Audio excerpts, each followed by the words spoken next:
T20 world கப்போட final India south ஆஃப்ரிக்காவுக்கு இடையில் 29 ஜூன் 8 PM ஸ்டார்ட் ஆகுது. அதோட ஃபேண்டசி ப்ரிவ்யூ பார்க்க போகிறோம். இந்த சீசனில் நிறைய எதிர்பாராத விஷயங்கள் நடந்தது. குறிப்பாக ஆப்கானிஸ்தான் செமிஃபைனலுக்கு வந்த ஒரு விஷயம் எகென்ஸ்ட் சவுத் ஆஃப்ரிக்கா மோசமான தோல்வி அப்படின்னா கூட அந்தளவுக்கு அவங்களால வர முடிஞ்சிருக்கு. சவுத் ஆஃப்ரிக்கா அன்பீட்டன் சைடாக இந்த சீசனில் தொடர்ந்து இருந்திருக்காங்க. அதுவுமே எதிர்பாராத ஒரு விஷயம் தான். ஃபைனலுக்கும் வந்திருக்காங்க. முதல் முறை ஃபைனலில் ரீச் ஆகியிருக்காங்க. அன்பீட்டன் சைடு அப்படின்றது இந்தியா பக்கமும் இருக்குது. இது வரைக்கும் அன்பீட்டன் சைட்ஸு ஃபைனலில் மோதினது கிடையாது. உலகக்கோப்பை வரலாற்றில் அது முதல் முறையாக நடக்குது. யார் ஃபைனலில் அன்பீட்டனாக தொடருவாங்க பார்க்கணும். இந்தியா பொறுத்த வரைக்கும் ஸ்ட்ராங்காக இருக்காங்க. பேட்டிங் பேஸில் கண்டிப்பாக சவுத் ஆஃப்ரிக்காவோட எட்ஜு இந்தியாவுக்கு இருக்குது. ஏன்னா சவுத் ஆஃப்ரிக்காவோட பேட்டர்ஸ் பெட்டராக ஃபீல் பண்ணால் கூட அவங்களோட ஃபார்ம் பேஸில் ஒரு இருக்குது. ரெண்டு டீம்ஸும் பவுலிங் பேஸில் ரொம்ப ஸ்ட்ராங்குன்னு சொல்லணும். இது வரைக்கும் சவுத் ஆஃப்ரிக்கா பவுலிங் பேஸில் தான் ஜெயிச்சிருக்காங்க. இந்தியா பொறுத்த வரைக்கும் பேட்டிங் பேஸ்லேயும் பவுலிங் பேஸ்லேயும் மாறி மாறி ஜெயிச்சிருக்கிறதுனால ஒரு அட்வான்டேஜ் இந்தியாவுக்கு இருக்குது. இந்தியா பக்கம் வேர்ல்ட் கப் இருக்குது அப்படின்னு கிட்டத்தட்ட சொல்லிடலாம். நிறைய விஷயங்கள் பேசலாம். அட்டமெசி கிரிக்கெட் 11 அப்படின்னு சர்ச் பண்ணி டெலகிராமில் ஜாயின் பண்ணிக்கோங்க. ஆன் டைமில் டீம் ஃபேண்டசி சம்மந்தமான தகவல்கள் கிடைக்கும். அதை பேஸ் பண்ணி உங்களோட ஓன் டீமை கிரியேட் பண்ணலாம். மை மாஸ் 11 இந்த பர்டிகுலர் மேட்சுக்கு 1 lakh கிவ் அவே கொடுத்துருக்காங்க. கண்டிப்பாக பயன்படுத்திக்குங்க. வேர்ல்ட் கப் ஃபைனல் பேஸ் பண்ணி டெபாசிட் ஆஃபர்ஸும் கொடுத்துருக்காங்க. 100 and above டெபாசிட் பண்ணும்போது ரியல் கேஷ் அடிஷ்னலாக கொடுக்குறாங்க. சூப்பரான ஒரு விஷயமாக பார்க்குறேன். ஜிஎஸ்டி மாதிரி இருக்கிற அந்த இடத்துல ரியல் கேஷ் உங்களுக்கு கொடுக்குறாங்கன்னா அது சிறப்பான ஆப்பாக பார்க்கணும். மை மாஸ் 11 இன்ஸ்டால் பண்ணாமல் இருந்தால் டாப் கமெண்டில் லிங்க் இருக்குது. கிளிக் பண்ணி இன்ஸ்டால் பண்ணி என்னோடய ரெஃபரல் கூட பயன்படுத்த மறக்காதீங்க. கென்சிஸ்டன் ஓவல் போபடாஸில் தான் இந்த மேட்ச்சு. மழைக்கான வாய்ப்பு கொஞ்சம் அதிகமாக இருக்குது. கண்டிப்பாக ரெயின் இன்ட்ரப்ஷன் இருக்கும். டே மேட்ச் அப்படின்றதுனால மேட்ச் நடக்கும்னு எதிர்பார்க்கலாம். ஷார்ட் அண்ட் கேமாக இருக்கிறதுக்கான வாய்ப்பு. இது ஃபைனல் ஷார்ட் அண்ட் கேமாக நடத்துறதெல்லாம் சரியா அப்படின்னா 10 overs மினிமம் நடத்தி ரிசல்ட் பார்க்கணும் அப்படிங்கிறது எதிர்பார்ப்பாக இருக்கும். ஒரு வேளை 29th ஜூன் இந்த பர்டிகுலர் டே முழு மேட்ச் நடத்த முடியல அப்படின்னா 30th ஜூன் அப்படின்னு அதே டைமுக்கு ரெஸ்யூம் பண்ண பார்ப்பாங்க. இது இருக்குது. மினிமம் 10 overs அப்படின்ற மாதிரி முதல் நாள் நடத்த பார்ப்பாங்க. அது இல்லைன்னா அதோட ரெஸ்யூம்ஷன் அடுத்த நாள் தொடரும். அது ஒரு இடத்துல. அண்ட் அன்றைக்கி டேவும் நடத்த முடியல அப்படின்னா சூப்பர் ஓவர் மூலமாக டிசைட் பண்ணுவாங்க. சூப்பர் ஓவர் கூட வைக்க முடியாத அளவுக்கு ரெயின் ஃபோர்காஸ்ட் இருக்குது அப்படின்னு சொன்னால் ஜாயின்ட் வின்னராக அனௌன்ஸ் பண்ணுவாங்க. அதை பார்க்குறதுக்கு முன்னாடி சாம்பியன்ஸ் ட்ராஃபியில் இந்தியா ஸ்ரீலங்காவுக்கு இந்த மாதிரி ஒரு இடம் நடந்திருக்கு. இந்தியா ஸ்ரீலங்கா ஜாயின்ட் வின்னராக ஃபைனலாக இருந்தாங்க. அப்போ இந்தியா ரொம்ப ஸ்ட்ராங்காக இருந்தாங்க. அது மாதிரி தான் இன்றைக்குமே இந்தியா ரொம்ப ஸ்ட்ராங்காக இருக்காங்க. கம்பேர் பண்ணும்போது சவுத் ஆஃப்ரிக்காவை கம்பேர் பண்ணும்போது டெஃபினட்டாக நல்லா இருக்காங்க.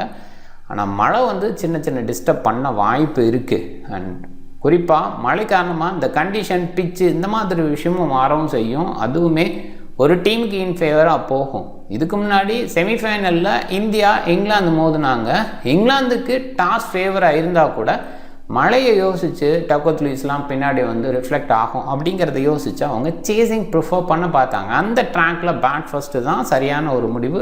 ஸ்பின்னர்ஸுக்கு ஃபேவராக இருந்தது. பவுன்ஸ் அவ்வளோ கிடைக்காது அப்படின்றது என்னாலே சொல்ல முடியுது. அப்படிங்கும்போது கண்டிப்பாக அது அவங்களுக்கு புரிஞ்சிருக்கும். பட் ஒரு ஷார்ட் அண்ட் கேமாக இருந்து நம்ம மாட்டிக்கிட்டால் என்ன பண்ணுறது, டாஸை யூட்டிலைஸ் பண்ணிக்கலாம் அப்படிங்கிற மாதிரி சேசிங் ப்ரிஃபர் பண்ணாங்க. அந்த இடத்துல அவங்க மாட்டிக்கிட்டாங்க. செகண்ட் ஆஃப் இன்னுமே ஸ்லோவானதை பார்த்தோம். ஸோ இந்த மாதிரி அதுக்கு முக்கியமான காரணம் ஓரளவுக்கு ஈக்குவல் டீம்ஸ் அப்படின்னா கூட மழை அப்படிங்கிற ஒரு விஷயந்தான் அதை ஏற்படுத்துச்சு. இந்த கண்டிஷன் அப்படிங்கிறது மாற்றுச்சு. ஸோ அந்த மாதிரி ஒரு விஷயம் இந்தியா சைடு சவுத் ஆஃப்ரிக்கா சைடுன்னு பார்த்தா இந்தியா ஸ்ட்ராங்காக இருக்காங்க. அது ஏதாவது பீட் பண்ணி இந்தியாவை பீட் பண்ணாதே தவிர இந்தியா ஜெயிக்கிறதுக்கான வாய்ப்பு தான் ரொம்பவே அதிகமாக இருக்குது. 30 மேட்ச்சில் 19 பேட் ஃபஸ்ட்டு 11 சேசிங். மழை இருக்குது அப்படின்னா கூட bat first runs on the board வச்சுக்கலான்னு நினைக்கிறாங்களா? கொஞ்சம் டஃப்பான டிசிஷன் தான். ஏன்னா பேட் ஃபஸ்ட்டு பண்ணுறது சில நேரங்களில் பிளண்டராக கூட முடியலாம். என்னை பொறுத்த வரைக்கும் என்ன மாதிரி கண்டிஷன் இருந்தாலும் பேட் ஃபஸ்ட்டு பண்ணி நம்ம பிளைண்டாக ஸ்கோரை போஸ்ட் பண்ண வைக்கிறது தான் பெஸ்ட்டாக இருக்கும். அண்டு 10 overs அப்படின்ற மாதிரி மேக்ஸிமம் கொண்டு போகணும். அப்போ தான் ரிசல்ட் சொல்லுவேன் அப்படின்னு சொல்லும்போது பேட் ஃபஸ்ட்டு கண்ணை மூடிட்டு எடுத்துடலாம் டாஸ் வின் பண்ணுற கேப்டன். சவுத் ஆஃப்ரிக்கா ரீசெண்டாக சேஸ் பண்ணி ஜெயிக்கிறாங்க. அது ஓரளவுக்கு அவங்களுக்கு ஒரு கான்ஃபிடென்ட் ஏற்படுத்தி கொடுக்குற ஒரு விஷயமாக தான் இருக்கும். நான் கண்டிஷன் பேஸில் என்னை பொறுத்த வரைக்கும் பேட் ஃபஸ்ட்டு தான் ப்ரிஃபரபுள். அண்டு சவுத் ஆஃப்ரிக்கா சேசிங்கில் நிறைய நேரங்களில் டவுனும் ஆகியிருக்காங்க. இந்தியா பொறுத்த வரைக்கும் சேசிங்கில் சில கம்ஃபர்ட்ஸை ஷோ பண்ணியிருக்காங்க. அந்த வகையில் பார்க்கணும். 157 ஆவரேஜாக இருந்திருக்கு. இந்த சீசனில் பர்படாஸில் ஓரளவுக்கு ஸ்கோர்ஸ் வந்திருக்கு. வெஸ்ட் இண்டீஸ் 224க்கு 5 அப்படின்ற ஹை ஸ்கோரையும் பதிவு பண்ணியிருக்காங்க. ஆப்கான் 80க்கு 10 அப்படின்ற லோ ஸ்கோரையும் பதிவு பண்ணியிருக்காங்க. பார்க்கணும் 11 times 150 பிலோவா இதையுமே பார்க்கணும். ஸோ 30 மேட்சஸில் 11 டைம்ஸ் 150 பிலோங்கும்போது சில நேரங்களில் லோ ஸ்கோர்ஸும் வந்திருக்கு. அண்ட் டீசன்ட் பேட்டிங் ட்ராக்காக நிறைய நேரங்கள் போபடாஸில் இருந்திருக்கு. இந்தியா ரோஹித் சர்மா தலைமையில் ஒரு சூப்பராக லீட் பண்ணிட்டு போயிட்டுருக்காரு. லீடர்ஷிப் மட்டும் இல்லை, கடந்த 2 மேட்சாக பேட்டிங் பேஸில் லீடிங் ஃப்ரம் த ஃப்ரண்ட் அப்படிங்கிற மாதிரி சூப்பராக பண்ணிகிட்டு இருக்காரு. விராட் கோலியோட ஃபார்ம் கொஞ்சம் டஃப்பாக தான் இருக்குது. ஆர்சிபிக்கு ஒரு சூப்பராக விளையாடும்போது ஆர்சிபி பெஸ்ட்டாக இல்லை, ஆனால் இந்தியாவுக்கு சூப்பராக விளையாண்ட நிறைய நேரங்களில் இந்தியாவும் பெஸ்ட்டாக இல்லை. சச்சின் டெண்டுல்கருக்கு அந்த மாதிரி ஒரு விஷயம் இருந்தது. நிறையா நல்லா விளையாடும்போது செஞ்சுரிஸ் அடிக்கும்போது இந்தியாவோட தோல்வி நிறைய நேரங்கள் இருந்திருக்கு அப்படின்லாம் பேசுவாங்க. அப்போ நான் சின்ன குட்டி பையனாக இருக்கும்போதெல்லாம் அதை பேசுவாங்க. விராட் கோலி இந்த சீசனில் பெஸ்ட்டாக இல்லை, அதனால மற்ற பிளேயர்ஸ் ரைஸ் ஆகியிருக்காங்க. அதை நம்ம பார்க்குறோம். விராட் கோலியோட ஃபார்ம் டவுனுன்னு எப்பயுமே நம்ம சொல்லிட முடியாது, ஏன்னா அந்த மாதிரி ஒரு கிரேட் பிளேயர். கொஞ்சம் டவுன் என்ன சொல்ல போனால் போன்ஸ் கிடைக்காத ட்ராக்ஸில் விராட் கோலி கொஞ்சம் கஷ்டப்பட்டுருக்காரு.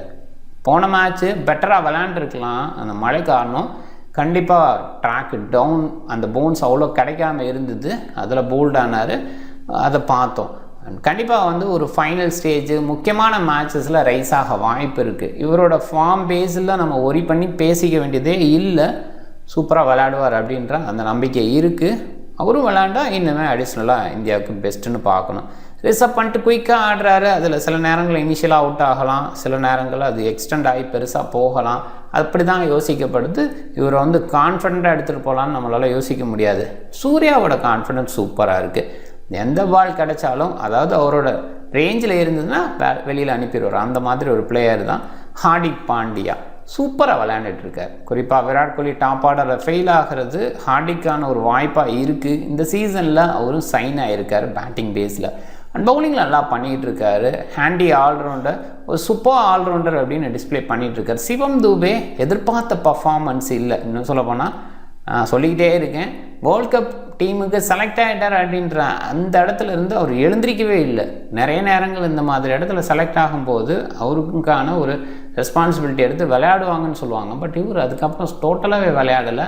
போன மேட்ச்சு இந்த மாதிரி டவுன் ட்ராக்ஸில் அனுப்ப வேண்டாங்கிற முடிவில் ஜடேஜா அக்ஸர் எல்லாம் அனுப்பிட்டு அதுக்கப்புறம் சிவம் துபே யோசித்தாங்க. என்னை பொறுத்த வரைக்கும் இது கரெக்டான முடிவு தான். ஏன்னா பவுன்ஸ் அவ்வளோவா கிடைக்காத இடத்துல சிவம் துபே பெரிய சக்ஸஸ் பண்ணது கிடையாது. பவுன்ஸ் கிடைக்கிற இடத்துல சூப்பரான சக்ஸஸ்ஃபுல் பேட்ஸ்மேன் ஒரு ஹைட்டுக்கு அதை தான் பண்ண முடியும். அதனால தான் அப்படி பண்ணாங்க. Jadeja Axar 2 left hand batters, 2 left arm allrounders. இந்த அக்ஸரோட ஃபார்ம் சூப்பராக இருந்திருக்கு. ஜடேஜா ஓகேன்னு தான் சொல்லலாம். நிறைய வாய்ப்பு பவுலிங் பேஸில் முழுமையாக கிடைக்கல அப்படின்றது இருந்தால் கூட அக்ஸர் கிடைக்கிறப்ப வாய்ப்பை பயன்படுத்திட்டார். அதனால் ஒரு ஜடேஜாவுக்கு ஓவராக அதிகமான ஓவர்ஸ் வீசுறார் அப்படிங்கிறத பார்க்குறோம். குல்தீப்போட பவுலிங் லேட்டராக தான் வந்துச்சு. ஆரம்பத்தில் இருந்திருந்தால் கண்டிப்பாக இவர் ஹையஸ்ட் விக்கெட் டேக்கராக இருக்கிற அளவுக்கு அந்த ஒரு விஷயத்தை பண்ணிகிட்டு இருக்கார். சூப்பராக பவுல் பண்ணிகிட்டு இருக்கார். பும்ராவோட பவுலிங் சொல்லவே தேவையில்லை. எவ்ரி மேட்சுக்கு நம்ம சொல்லிகிட்டு இருக்கிறோம், வேறு லெவலில் இம்ப்ரூவ் ஆகிக்கிட்டே இருக்கார். ஆஸ்தீப் நியூ பாலில் கொஞ்சம் ரன்ஸுக்கு போகிறார். கொஞ்சம் டஃப்பான சுச்சுவேஷன் தான், அண்டர்ஸ்டாண்டபிள். ஏன்னா பேஸ் வீசுறது கொஞ்சம் டஃப்பு. இவரோட லென்த்து மேலே போட தான் பார்ப்பார். இனிஷியலாக ஸ்விங் பண்ண பார்க்கும்போது அங்கே ஸ்விங் அவ்வளோவெல்லாம் கிடைக்கிறது கிடையாது. ஓப்பன் ஸ்டாண்ட்ஸ் அப்படின்னா கூட ஸ்விங்கு அந்த அளவுக்கு பெருசாக இல்லை. மேனேஜபிளாக ஆட முடியும் அப்படின்ற மாதிரி தான் இருந்திருக்கு. லேட்டர் பேஸ் பிச் அப்படி தான் இருக்கும். ஆனால் வேரியேஷன் எண்ட் ஓவர்ஸில் கொடுக்குற அந்த இடத்துல அஸ்தீப்புக்கான விக்கெட் கிடைக்குது. அதை கொஞ்சம் மைண்ட் பண்ணிக்கிங்க. போன மேட்ச் எண்ட் ஓவரில் வீசல, அதனால தான் பார்த்தீங்கன்னா விக்கெட் பக்கம் போகல. பட் கண்டிப்பாக அஸ்தீப்புக்கான விக்கெட் டேக்கிங் இனிஷியல் ஓவரில் கிடைக்க மாட்டேங்குது இந்த சீசனில். அதை பார்க்குறோம். ஆனால் யூஎஸ்எல்ஏக்கில் அந்த ஒரு விஷயத்தை பண்ண முடிஞ்சுது, அதை நம்ம பார்த்தோம். ஏன்னா யூஎஸ்எல்ஏ இனிஷியலாக ஸ்விங் கிடச்சிது, நல்ல பவுலிங் ட்ராக்காக இருந்தது. அதுதான். பட் வெஸ்ட் இண்டீஸ் சைடுன்னு வரும்போது இனிஷியல் ஸ்விங் ஓகேவாக இருந்தால் கூட மேனேஜபிளாக பேட்டர்ஸ் ஆட முடியாது. டே மேட்சாக இருக்குது, அதுவுமே இன்னொரு பக்கம் அந்த அளவுக்கு பெருசாலாம் யோசிக்க தேவையில்லை. எந்த இடத்துல கண்டிப்பாக வேரியேஷனுக்கு வேல்யூ இருக்குது, அங்கே விக்கெட் விழுது. சவுத் ஆஃப்ரிக்கா இந்த டீம் பொறுத்த வரைக்கும் குவிண்டன் டி காக் ஓரளவுக்கு ஃபார்மில் இருக்கார். ரீசா ஹென்ரிக்ஸ், மார்க் ராமு, அவங்க 2 பேர்த்தோட ஃபார்ம் ஒரியாக இருக்குது. அவங்க கம்பேக் பண்ணுவாங்களா அப்படிங்கிறது கேள்வியாக இருக்குது. போன மேட்ச் ஓரளவுக்கு 2 பேருமே நின்னாங்க, அது ஓகேன்னு சொல்லலாம். ஆனால் அது ஆப்கானிஸ்தானுக்கு எங்கேன்ஸ்டாக ஸ்கோரும் பெருசாக ஆப்கானிஸ்தான் போஸ்ட் பண்ணல. அதனால் அவங்க ஒரு கம்ஃபர்ட் ஜோனில் நின்று ஆடினாங்கன்னு சொல்லலாம். அண்டர் ப்ரெஷரில் எப்படி ஆடுவார் மார்க் ராம் அந்தளவுக்கு பெஸ்ட்டாக ஃபீல் பண்ண முடியல. டாஸ் லாஸ் பண்ணாவே மேட்ச் லாஸ் பண்ண மாதிரியெல்லாம் முகம் மாறுது. ஸோ அந்த மாதிரி இடத்துல மார்க் ராமோட அந்த ஆட்டிடியூட் டவுனாக இருக்கிறது மைனஸ்ன்னு சொல்லணும் அந்த டீம் பொறுத்த வரைக்கும். டேவிட் மில்ல சூப்பரான பிளே, இந்த இடத்துல தான் இறங்குவார்னு நம்ம சொல்ல முடியாது. இந்த டீம் பொறுத்த வரைக்கும் ஓப்பனர் மட்டும் கரெக்டாக இறங்குறாங்க. மற்றபடி மாறி மாறி தான் போய்கிட்டு இருக்குது. ஓப்பனர் பிளேஸ்லேயே ரீசா ஹென்ட்ரிக்ஸ் பதிலாக ரியான் ரிக்கல்டான யோசிப்பாங்கன்னு நம்ம ஆரம்பத்துலேருந்து யோசித்தோம். பட் ஸ்டில் ஃபைனலுக்கே வந்தாச்சு. காம்பினேஷனாக மாற்ற வேண்டிய அவசியம் இல்லை. ஏன்னா மாற்றுறது அப்படிங்கிறது ஒரு வேளை தோல்வியாக இருந்துச்சுன்னா அது விமர்சனமாக போயிருங்கிறனால மாற்ற மாட்டாங்க. David Miller, Klaasen and Stubbs இவங்களோட இடமும் பார்த்திங்கன்னா இந்த பர்டிகுலர் பிளேஸில் தான் இறங்குவாங்க அப்படின்னு சொல்ல முடியல. பட் ஒரு பாயிண்ட்ல யோசிக்கும் போது ஸ்பின்னர்ஸ் மிடில் டாமினேட் பண்ணும்போது கிளாஷனோட அந்த ஆர்டர் மேலே வரலாம். இன்னொரு பக்கம் குல்தீப் அண்ட் அக்ஸர் டெல்லி கேபிட்டல்ஸோட ஸ்பின் யூனிட்டு ஸ்டப்ஸ் அங்கே இருந்திருக்காரு, நெட்ஸில் ப்ராக்டிஸ் பண்ணியிருப்பார். அப்போ ஸ்டப்ஸை மேலே இறக்கிவிட்டு விளையாட சொல்லலாம் அப்படிங்கிற ஆங்கிளில் ஸ்டப்ஸை ப்ரொமோட் பண்ணுறாங்களா? இன்னொரு பக்கம் லெஃப்ட் ஹேண்டை 2 left arm 3 left arm spinners, ஒரு பக்கம் அன்ஆர்த்தடாக்ஸ்னா கூட ஒரு பக்கம், இன்னொரு பக்கம் ஜடேஜா கூடவே ஆக்சர் அப்படிங்கிற இடத்துல மில்லரை ப்ரொமோட் பண்ணலாம் அப்படின்னு யோசிக்கிறாங்களா? கிளாசன் ஸ்பின்னரை ஹேண்டில் பண்ணுவார், Stubbs against Delhi Capitals bowlers அப்படிங்கிற அந்த ஆங்கிளில், மில்லரு மேட்சப் பேஸில் எப்படி பண்ண போகிறாங்க? இது டிஃப்ரெண்ட் ஆப்ஷன் இருக்கிறதுனால கண்டிப்பாக மார்க்ராம் என்ன நினைக்கிறாரு, மேனேஜ்மெண்ட் என்ன நினைக்க போகுது அப்படிங்கிறத இடத்த பேஸ் பண்ணி தான் இந்த பிளேயர்ஸை ப்ரொமோட் பண்ணுவாங்க. யான்சனை பொறுத்த வரைக்கும் அந்தளவுக்கு கிரேட்டான சீசனாக இது அமையலை. ஆரம்பத்துலேருந்து விக்கெட் டேக்கிங்கில் டவுனில் தான் இருந்தார். போன மேட்ச் 2 விக்கெட் எடுத்திருக்காரு அப்படின்னா கூட அந்தளவுக்கு சிறப்பாலாம் பார்க்க முடியல. லெஃப்ட் ஆர்ம் மீடியம் அப்படின்ற அந்த ஒரு பாயிண்ட் வந்து பாசிபிளாக அகெயின்ஸ்ட் கோலி, அகெயின்ஸ்ட் ரோஹித் எதாவது பண்ணுமா? அண்ட் அந்த இடமே பார்த்தீங்கன்னாலும் இப்போ ரோஹித் விளையாடுற ஃபார்மு அவரோட கான்ஃபிடென்ட் லெவலுக்கு யான்சனை காலி பண்ணணுன்னு தான் யோசிக்கிறேன். யான்சனை விளையாண்டுருப்பார் நெட்ஸில். அதே நேரத்தில் இப்படியும் யோசிக்கலாம், ரோஹித் சர்மாவுக்கு நெட்ஸில் யான்சன் பவுல் பண்ணியிருப்பார், யான்சன் தெரிஞ்சு பவுல் பண்ணலாம், ரோஹித்துக்கு என்ன வீக்னஸ் இருக்குது அப்படிங்கிற அந்த பேஸில். மகாராஜ் நல்ல பவுலிங், எக்கனாமி பேஸில் பெஸ்ட்டு. போன மேட்ச்சில் அதுதான் சொல்லியிருந்தேன், இவர் எக்கனாமி பேஸில் சம்சி ரன்ஸ் கொடுத்தாலும் விக்கெட் பேஸில் பெஸ்ட்டு. ரபாடா, நோக்கியா கண்டிப்பாக சூப்பர்னு சொல்லலாம். குறிப்பாக இங்கே இன்னொரு பக்கம் பார்க்கணும், ரபாடா டெல்லி கேபிட்டல்ஸுக்கு இருந்திருக்கார், நோக்கியா டெல்லி கேபிட்டல்ஸு இருக்கார். ஸோ இவங்களும் பார்த்தீங்கன்னா அகெயின்ஸ்ட் ரிசர்வ் பண்ணிட்டார், பவுல் பண்ணுறதா இருக்கட்டும், அக்ஸருக்கு பவுல் பண்ணுறதா இருக்கட்டும், கொஞ்சம் பெட்டராக கூட பண்ணலாம். இந்தியா பேட்டிங் ஆர்டரில் மோஸ்ட்லி இப்படி தான் போவாங்கன்னு நினைக்கிறேன். தூபே பாசிபிளாக ஏதாவது யோசிக்கிறாங்க. 2 ஸ்பின்னர் மிடில் இருக்கனால தூபேவோட ப்ரொமோஷன் இருக்கலாமா? ஒரு அன்ஆர்த்தடாக்ஸு, இன்னொரு பக்கம் ஆர்த்தடாக்ஸ் அப்படின்ற இடத்துல தூபேவோட ப்ரொமோஷன் இருக்கலாம், இன்றைக்கி இருக்கலாம், கண்டிப்பாக இருக்கலாம். போன மேட்ச்சுக்கு யோசிக்கல, அது காரணம் டவுனாக இருந்தது, ட்ராக்கு பவுன்ஸ் கிடைக்கல. பவுலர்ஸ் எப்பயுமே கொஞ்சம் பவுன்ஸ் கிடைக்கிற ட்ராக் தான். ஸோ அதனால் கண்டிப்பாக வந்து சிவம் துபேவோட ப்ரொமோஷன் ஓவர் ஹார்திக் பாண்டியா இருக்கலாம். ஒரு லெஃப்ட் ஹேண்ட் ப்ரொமோஷன் அப்படின்னு யோசிச்சா அவர் சைடு போகலாம். அக்ஸர் கூட யோசிக்கலாம், அக்ஸர் கொஞ்சம் லேட்டாக தான் அவர் தூபே இருக்கிறப்ப தூபேக்கு போகலாம். அண்டு பவுலிங் பேஸில் டெஃபினட்டாக ஹார்திக்கை பொறுத்த வரைக்கும் வீசுவார். ஜடேஜா, அக்ஸர், குல்தீப் 3 ஸ்பின்னர்ஸு. சவுத் ஆஃப்ரிக்காவுக்கு எங்கேன்ஸ்டாக ஸ்பின்னர்ஸை கொஞ்சம் பயன்படுத்தலாம். பட் ட்ராக் டேஸில் யோசிக்கும் போது அக்ஸர், ஜடேஜா 2 பேர்த்தோட ஓவர் குறையும். ஹார்திக் இன்றைக்கி கொஞ்சம் அதிகமாக வீசுவார். குல்தீப், பும்ரா அண்ட் அஸ்தீப்போட ஓவர்ஸ் கொஞ்சம் அதிகமாக இருக்குது. அதனால் ஃபுல் கோட்டான்னு யோசிக்கும் போது இவங்க 3 பேர்த்தோட ஓவர்ஸ் இருக்கும். ஸ்லாகில் ஆப்வியஸாக பும்ரா, அஸ்தீப் இந்த டெம்ப்ளேட்டை நிறைய டைம் மாற்றுறது கிடையாது. ரோஹித் அப்படியே தான் போகிறாரு. சவுத் ஆஃப்ரிக்கான்னு போகும்போது மார்க்ராம் ஆப்ஷன் அடிஷ்னலாக இருக்கார். ப்ராப்பராக 5 பவுலர்ஸ் அப்படின்ற மாதிரி இருக்காங்க. ஃபுல் கோட்டான்னு யோசிக்கும் போது மோஸ்ட்லி இந்த 5 பவுலர்ஸ் ஸ்டிக்கு. ஒரு பாயிண்டில் யோசிக்கும் போது யான்சனுக்கோ மஹராஜுக்கோ, ஈவன் சொல்லப்போனால் சம்சிக்கான ஓவர்ஸு, மஹராஜுக்கான ஓவர்ஸு இதெல்லாமே கூட ரபாடா, நோக்கியா மோஸ்ட்லி வீசிடுவாங்க, அதில் டவுட் இல்லை.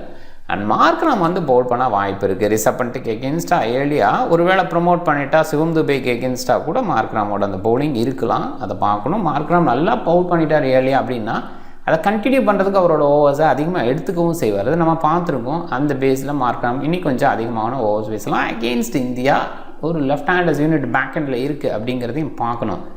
ஃபுல் கோட்டான அதுதான் ரபாடா, நோக்கியா தான் ஓரளவுக்கு நம்பிக்கை இருக்கிற மாதிரி இருக்குது. சில நேரங்கள் ரபாடா, நோக்கியாவுக்கு கூட முழுமையாக கிடைக்காமையும் இருந்திருக்கு மார்க்ராம் நல்லா பவுல் பண்ணுற பட்சத்தில். பட் கண்டிப்பாக வந்து ரபாடா, நோக்கியா முழுமையாக வீசுவாங்க. ஸ்லாக்லன்ற இடத்துல ரபாடா, நோக்கியாவோட இடம் தான் இருக்கும். பிக் பேஸில் யோசிக்கும் போது ஹை பிக்கில் ஹார்திக் பாண்டியா, பும்ரா அண்ட் ரோஹித் சர்மா நல்ல பர்ஃபார்மன்ஸு, கன்சிஸ்டன்ட் பர்ஃபார்மன்ஸு கொடுக்குறாங்க. இன்னும் சொல்லப்போனால் Kuldeep, Surya, Axar, Quinton de Kock, Rabada எல்லாருமே சூப்பர் பர்ஃபார்மன்ஸ் கொடுக்குறாங்க. ஃபைனல் வந்திருக்க டீமுங்கும்போது பர்ஃபார்மன்ஸ் ஹெவியாக இருக்கும். அதில் பிக் பண்ணுறது அவ்வளோ எளிதான ஒரு விஷயம் கிடையாது. விராட் கோலியை லோவாக பிக் பண்ணியிருக்காங்க பார்க்குறோம். ஆனால் விராட் கோலியை விட கூட ஸ்டப்ஸு கொஞ்சம் யோசிக்கலாம். விராட் கோலியை மோஸ்ட்லி எடுத்துகிட்டு வந்துடுவாங்க. நம்ம ஆட்கள் விராட் கோலி கேப்டன் பேஸில் நிறைய பேர் பிக் பண்ணி வச்சுருக்காங்க. அந்த பிளேயர் பேஸில் அதை ரெகுலராக விளையாடுறவங்க பர்சன்டேஜை பார்த்துட்டு பிக் பண்ணுறவங்க தான் விராட் கோலி மிஸ் பண்ணுவாங்க. ஸோ அவங்க கூட பார்த்திங்கன்னா விராட் கோலியா எடுத்துடலாம் அப்படின்னு தான் யோசிப்பாங்க. ஆனால் அந்த பர்சன்டேஜ் பேஸில் எடுத்துருக்கிறதுனால தான் அந்த இடத்துல விராட் கோலி கம்மியான பர்சன்டேஜில் பிக் ஆகிருக்கார். பட் கேப்டன் பேஸில் அதிகமாக பிக் பண்ணியிருக்காங்க, அதை நம்ம பார்க்குறோம். அண்ட் இங்கே பார்த்தீங்கன்னா ரீசா ஹெண்ட்ரிக்ஸ் ஓப்பன் பண்ணுறாரு, நல்ல பேட்டர், அதில் டவுட்டே இல்லை. மில்லரை பொறுத்த வரைக்கும் லெஃப்ட் ஹேண்ட் பவுலிங் யூனிட்டு நம்ம யூனிட்டு ஸ்பின் பேஸில் அங்கே மில்லரை இன்ட்ரடியூஸ் பண்ணுவாங்க. ஒரு பக்கம் ஸ்டப்ஸை யோசிக்கலாம், அதுக்கு காரணம் நான் ஏற்கனவே சொல்லிட்டேன், டெல்லி ஸ்பின்னர்ஸை ஹேண்டில் பண்ணுறதுக்கு ஒரு டெல்லி பேட்டர் அப்படிங்கிற அந்த ஆங்கிளில் மெஹராஜ் நல்ல பவுலிங் கொடுத்துருக்காரு. கொஞ்சம் ரிஸ்க்கு தான் இருந்தால் கூட ட்ரை பண்ணி பார்க்கலாம். சேஃபாக கேப்டன் பேஸில் யோசிக்கும்போது ரோஹித் சர்மா, ஹார்திக் பாண்டியா, பும்ரா சைடு நிறைய பேர் போயிருக்காங்க. அடிஷ்னலாக குல்தீப்பை கூட அந்த இடத்துல வச்சாகணும். ரிஸ்க் எடுக்கணும்னு நினச்சா குல்தீப் எடுத்துக்கலாம். ஏன்னா ஏன் ரிஸ்க்குன்னு சொல்கிறேன்னா சில நேரங்களில் மேனேஜபிளாக குறிப்பாக கிளாஸன் நல்லா விளையாடுவார். ஸோ அதை பார்க்குறோம். அந்த மாதிரி இடத்துல குல்தீப் கொஞ்சம் ஒரு விக்கெட்டுன்னு போயிட்டு எக்கனாமியாக பெட்டராக இருந்துட்டாருன்னா நம்ம கேப்டன் ரேஞ்சை யோசிக்கும் போது ரிஸ்கடாக போய் அமைஞ்சிரும். ஸோ அந்த பேஸில் அந்த இடத்துல யோசிக்கணும். எய்டன் மார்க்ராம் ரொம்ப ஸ்கோர் பண்ண முடியல, ரொம்ப கஷ்டப்பட்டுருக்கார் பேட்டிங் பேஸில்.